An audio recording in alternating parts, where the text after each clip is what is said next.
یہ بھی ہمارا بڑا سوشل فنکشن ہے، بہت بڑا، اور اس میں فضول خرچیاں ہو رہی ہیں، حرام کی کمائی ہوئی کمائی جو ہے وہ پانی کی طرح بہائی جاتی ہے۔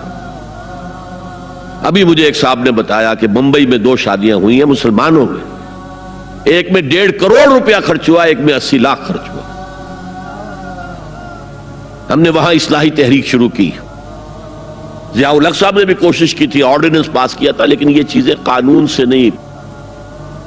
آپ کہیں کہ کسی دعوت میں 50 سے زیادہ مہمان نہیں آئیں گے، وہ 100 آ گئے تو زیادہ زیادہ یہ ہوگا پولیس والوں کو رشوت کا کھاتا کھل گیا، جو یہ پیسے لے جائیے صاحب۔ کبھی کبھی وہ پکی پکائی دیگیں لے جا کے اپنے تھانے میں بیٹھ کے کھاتے تھے، لیکن قانون سے نہیں بدلتا مزاج۔ ہم نے کیا طے کیا؟ دیکھو یہ ہے چٹان کی بنیاد۔ آپ کو بڑی اونچی بلڈنگ بنانی ہو تو دیکھنا پڑتا ہے چٹان نیچے بنیاد زمین کیسی ہے۔ تو بنیاد کیا ہے؟ آپ سادگی کرو، سادگی کرو، سادگی کرو، یہ واسطہ بے معنی ہے بالکل، اس لیے کہ غریب کی سادگی کچھ اور ہے، امیر کی سادگی کچھ اور ہے، سادگی کے ایک معنی تو نہیں ہے۔ لہذا کوئی جو ہے راک فاؤنڈیشن وہ تلاش کی جائے، وہ ہم نے کی تلاش۔ جو تقریب حضور سے صحابہ سے ثابت ہے ضرور کرو، ضرور کرو، ضرور کرو، عضوا علیہا بالنواجذ، اپنے دانتوں سے پکڑ لو اس کو۔ اور جو تقریب ثابت نہیں حضور سے اور صحابہ سے، یقیناً یہ کہیں باہر سے آئی ہے۔ یا تو ہمارا خاندانی پس منظر جو ہے، اکثر تو ہندوؤں سے مسلمان ہوئے، وہ سادات ہوں، صدیقی ہوں، فاروقی ہوں، عثمانی ہوں، وہی ہیں نا جو باہر سے آئے تھے، باقی تو اکثریت یہیں سے، وہ اپنا ہندوانہ پس منظر لے کر آئے۔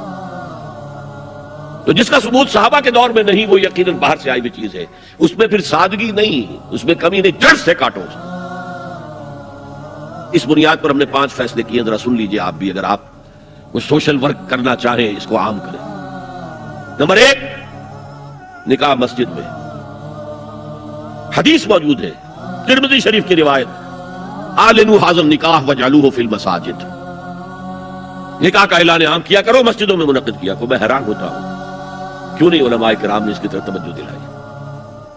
حدیث ہے، ہاں میں مانتا ہوں ان کا کہنا یہ ہے کہ یہ یہاں جو امر ہے کہ مسجد میں منعقد کرو، یہ امر وجوب کے لیے نہیں ہے، استحباب کے لیے، مستحب ہے یہ کہ مسجد میں۔ تو بھائی مستحب کیوں چھوڑ رہے ہو تم؟ اس لیے چھوڑنا پڑتا ہے، مولوی بیچارے کی حیثیت ہے ہی نہیں معاشرے میں کہ وہ کہے جناب یہاں آئیے میرے پاس، میں نہیں آؤں گا آپ کے گھر نکاح پڑھانے کے لیے۔ وہ اپنا رجسٹر بغل میں جمائے بیٹھا سوکھتا رہتا ہے، وہ تو آنی تھی بارات عصر کے وقت، مغرب بھی جا رہی آئی نہیں، وہ بیٹھا غریب۔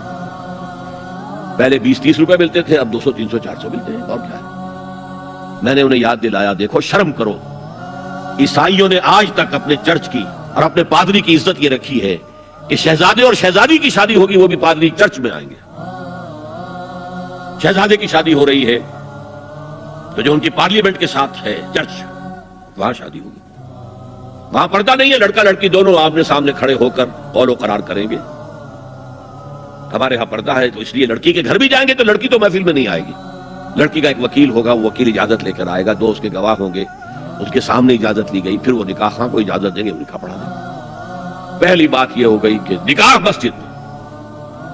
نمبر 2، نکاح کے موقع پر کوئی دعوت کام نہیں، کوئی ثابت نہیں، دعوت طعام صرف ایک ہے، وہ ولیمہ ہے۔ اور اس قدر معقول بات ہے، سب باپ اپنے سینوں پر ہاتھ رکھ کر سوچیں اور میری بات سنیں، کیا بیٹی کو گھر سے رخصت کرنے کا وقت جو ہے وہ خوشی کا وقت ہوتا ہے؟ جب بیٹی گھر سے جا رہی ہو، کوئی جانور بھی آپ قربانی کے لیے، کوئی مینڈھا کو بکرا لے آئیں 8-10 دن پہلے اور بچے مانوس ہو جائیں تو وہ جب آپ ذبح کرتے ہیں تو پچھاڑے کھاتے ہیں کہ نہیں بچے؟ اور یہ لختے جگر ہے، نور چشم ہے، 18 20 22 برس گھر میں رہی ہے، وہ جا رہی ہے، خوشی نہیں ہے ماں، صرف یہ ہوتا ہے اے سائی آف ریلیف کہ ایک ذمہ داری کا بوجھ تھا، اللہ نے آج پورا کرا دیا، اتروا دیا بوجھ۔ پھر بھی اندیشہ ہوتا ہے، پتہ نہیں مزاج ملے نہ ملے، نئے ماحول میں جا رہی ہے، وہاں جا کر ایڈجسٹ ہو یا نہ ہو، اندیشے پھر بھی ہوتے ہیں۔ تو ان سے مرغ پلاؤ کھانا اور متنجن کھانا کوئی معقول بات نہیں ہے۔ معقول بات کیا ہے؟ لڑکا، اس کا گھر آباد ہوا ہے، وہ ولیمہ کرے، اس پر باقاعدہ احادیث اولبو ولو بشاۃ، ولیمہ ضرور کرو چاہے ایک ہی بکری ہو تمہارے پاس، ذبح کرو، کاٹو، کھلاؤ گوشت اپنے دوستوں کو، احباب کو۔ یہاں تک کہا کہ بے طعام الولیمہ، برا کھانا ہے ولیمے کا کہ اس میں غریبوں کو نہیں بلایا جاتا۔ ظاہر بات ہے مسلی کھلانے کے لیے تو ولیمہ نہیں ہوتا، اپنے احباب کو، دوستوں کو بلایا جاتا ہے۔ پھر بھی میں تم سے کہتا ہوں کہ جسے ولیمے کے لیے بلایا جائے وہ اگر نہیں جائے گا تو اللہ اور اس کے رسول کے حکم کی نافرمانی کرے۔ تو جس رسول نے اتنی تفصیل سے حکم دیا ہو ایک دعوت کا، وہ دوسری دعوت میں بھی خیر ہوتا میں بیان کرتا۔ جب نکاح مسجد میں اور کوئی دعوت طعام نہیں تو بارات کا تصور خلاص۔ بارات کس بلا کا نام ہے؟ قرآن میں تو کوئی ذکر ہی نہیں، عربی میں یہ لفظ ہی نہیں۔ اجتماعی طرفین مسجد میں ہوا، نکاح ہوا، لڑکی کو، حضرت فاطمہ کو رضی اللہ تعالی عنہا، کچھ خواتین جا کر چھوڑ آئی تھی اس حجرے میں جو ایک انصاری صحابی نے حضرت علی کو دیا تھا، ان کا تو کوئی گھر بھی نہیں تھا۔ کوئی حضرت علی آئے ہوں اور آ کر وداع کرا کے لے کے گئے ہوں۔ چوتھی چیز، جہیز کا کوئی تصور اسلام میں نہیں، خالص ہندوانہ رسم، خالص ہندوانہ رسم، خالص ہندوانہ رسم۔ ہندوؤں میں کیوں ہے؟ وہ اس لیے ہے، معقول بات ہے کہ لڑکی کا وراثت میں کوئی حصہ ہی نہیں،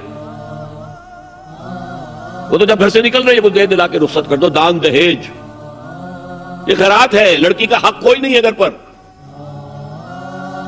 اسلام میں تو لڑکی وارث ہے، والد فوت ہوں گے وراثت تقسیم ہوگی، والدہ فوت ہوگی کوئی ان کی ہے ملکیت وہ تقسیم ہوگی۔ شادی کے موقع پر کوئی جہیز اسلام میں نہیں، قطعاً نہیں۔ غلطی سے حضرت فاطمہ کے جہیز کو جہیز کہہ دیا گیا، وہ جہیز کیا تھا؟ ایک پیسہ بھی حضور کے اپنی جیب سے نہیں تھا۔ اس شادی میں خاص بات کیا تھی کہ دولہا کے ولی بھی حضور ہی ہے، اور کون ہے؟ علی کا کون تھا مدینے میں، اور دلہن کے والد بھی حضور ہے۔ اب حضور پوچھتے ہیں حضرت علی سے، تمہارے پاس مہر دینے کے لیے کچھ ہے؟ عرض کیا میرے پاس تو کچھ نہیں ہے۔ وہ فقراء صحابہ میں سے تھے۔ فرمایا مہر تو دینا ہے، تمہارے پاس ایک زرہ ہوتی تھی؟ جی ہاں زرہ تو ہے۔ انہوں نے یہ سمجھا زرہ تو جہاد کے لیے ہے، کوئی دولت تو نہیں ہے۔ فرمایا جاؤ اسے بیچو یا گروی رکھ کے قرض لے کر آؤ۔ وہ گئے، حضرت عثمان نے خرید لی اور کچھ دنوں کے بعد واپس کر دی ہدیۃً، یہ زرہ میں ہدیہ آپ کو کر رہا ہوں۔ اس وقت اگر کہتے چھوڑو علی، کہاں تو لو میں پیسے دے دیتا ہوں تمہیں، تو ان کی طبیعت پر بار ہوتا۔ اس پیسے سے حضور نے کچھ پیسے گھر بھیجے اندر، دلہن کو ذرا تیار کر دو، اور کچھ پیسوں سے وہ ایک گدا جس میں کھجور کی کھال بھری ہوئی تھی اور 2 تکیے جس میں کھجور کی کھال بھری ہوئی تھی، ایک مشکیزہ، کنویں سے پانی تو لانا ہی ہے نا، ایک چکی، جو ہو یا گیہوں ہو پیسنا تو ہے نا، کوئی 1-2 برتن اور، اللہ اللہ خیر صلی اللہ، یہ تھا جسے جہیز کہتے ہیں، جس میں ایک پیسہ بھی حضور کا شامل نہیں ہے۔ وہ حضرت فاطمہ کا مہر تھا جس سے بنایا گیا، ورنہ مدینے ہی میں دوسری آپ کی صاحبزادی کا نکاح حضرت عثمان سے بھی ہوا، کہیں ذکر ہے جہیز کا؟ حضرت عثمان کا گھر بھرا ہوا، ہر چیزیں موجود، جہیز کا تذکرہ نہیں۔ بہرحال یہ شادی کو آسان کرو، زنا کو مشکل بناؤ۔ یہاں شادی کے لیے 9 من تیل ہوگا تو رادھا ناچے گی، ورنہ یہ کہ بڑی ہو رہی ہے، عمر ہو رہی ہے، سب کچھ ہو رہا ہے، لیکن کچھ تقاضے تو ہے نا، آخر کچھ تو کرنا ہوتا ہے نا، آخر کچھ نہ کچھ لوگوں کو تو کھانا کھلانا ہی ہوتا ہے نا، بارات تو آخر آئے گی ہی نا، کچھ نہ کچھ تو دینا ہی ہوگا، کچھ جوڑے کپڑے، کچھ۔ یہ اسلام کا فلسفہ جو میں نے 4-5 باتیں آپ کو بتا، فلسفہ یہ ہے کہ لڑکی کے باپ پر ایک پیسے کا بوجھ نہیں، تو لڑکی پال پوس کے تمہارے حوالے کر دیا، اور کیا چاہتے ہو تم؟ سارا مرد آزماں، مرد آفرین، مرد کو چیلنج دیا ہے، تم مرد ہو، مہر تم دو گے، اور سب سے بڑھ کر کیا ہو رہا ہے آج کل بھی ہوتا ہے، وہ ہمارے ایک کچھ کام ہوتے ہیں اسلامی، وہ بھی ہے کچھ وہی ہندوانہ پس منظر۔ نکاح کی محفل میں چھوارے کون لے کے آتا ہے؟ جی لڑکے والے، اور پلاؤ کن سے کھاتے ہیں؟ بھائی جس وقت تمہیں وہ پلاؤ کھلا رہا ہے وہ چھوارے نہیں بانٹ سکتا تھا؟ یہ ہے اسلام اور غیر اسلام کا امتزاج۔ چھوارے لڑکے والے لے کر آئیں گے اور پھر دعوت اڑائیں گے لڑکی والوں کی طرف سے۔